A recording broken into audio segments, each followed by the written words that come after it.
Praise the Lord. मैं आज आपके सामने भजन संहिता 1 पढ़ने जा रही हूँ।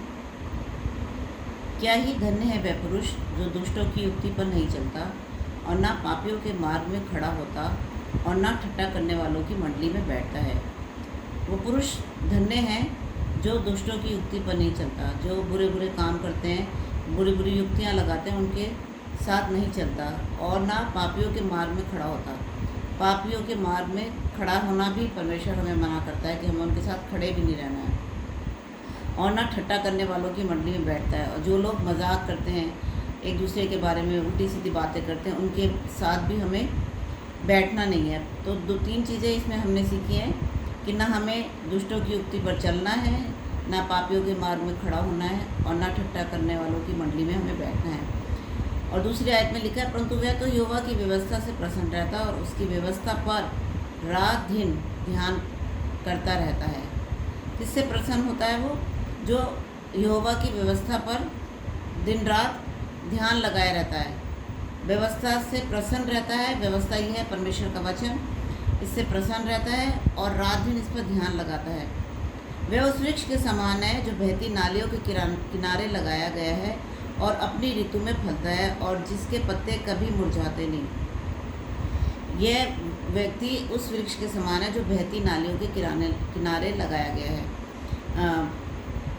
जब किसान खेती बाड़ी करता है तो खेतों में पानी जाता है और कुछ ऐसी जगहें भी होती हैं जो किनारे पे होती हैं, नालियाँ होती हैं और वहाँ पे पेड़ भी होते हैं। और इस मनुष्य की तुलना उस व्यक्ति से की गई है जो बहती नालियों के किनारे वृक्ष लगाया गया है और वो अपनी ऋतु में फलता है और उसके पत्ते कभी मुरझाते नहीं, क्योंकि वो व्यवस्था पे वो व्यक्ति ध्यान लगाता है, उसकी परमेश्वर की व्यवस्था पर के अनुसार अपने जीवन को बिताता है, तो इसलिए उसके पत्ते कभी मुरझाते नहीं हैं। इसलिए जो कुछ वह पुरुष करे वह सफल होता है। जो कुछ भी वो पुरुष करता है वो सफल होता है, आशीषित होता है। दुष्ट लोग ऐसे नहीं होते, वे उस भूसी के समान होते हैं जो पवन से उड़ाई जाती हैं। और दुष्ट लोग कैसे होते हैं? उस भूसी के समान होते हैं जो पवन से उड़ाई जाती है। जब अनाज इकट्ठा करते हैं तो उसमें से भूसी को अलग करते हैं, भूसी अलग करते हैं और अनाज अलग करते हैं। भूसी को उड़ा देते हैं लेकिन अनाज को इकट्ठा करते हैं। इसी तरह से जब परमेश्वर आएगा तो भेड़ों को और बकरियों को अलग अलग करेगा। जो परमेश्वर के लोग होंगे वो भेड़ के समान होंगे, तो परमेश्वर उनको अलग करेगा।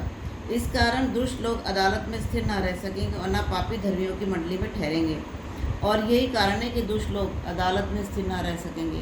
जब परमेश्वर की अदालत के सामने हमें सबको खड़ा होना है, उस समय दुष्ट अदालत में खड़े नहीं हो पाएंगे, परमेश्वर की अदालत में खड़े नहीं हो सकेंगे और ना पापी धर्मियों की मंडली में ठहरेंगे, ना पापी उस समय धर्मियों की मंडली में रुक सकेंगे, क्योंकि यहोवा धर्मियों का मार्ग जानता है परंतु दुष्टों का मार्ग नष्ट हो जाएगा। परमेश्वर धर्मियों का मार्ग जानता है। परमेश्वर ने बोला, मार्ग, सत्य और जीवन मैं हूँ।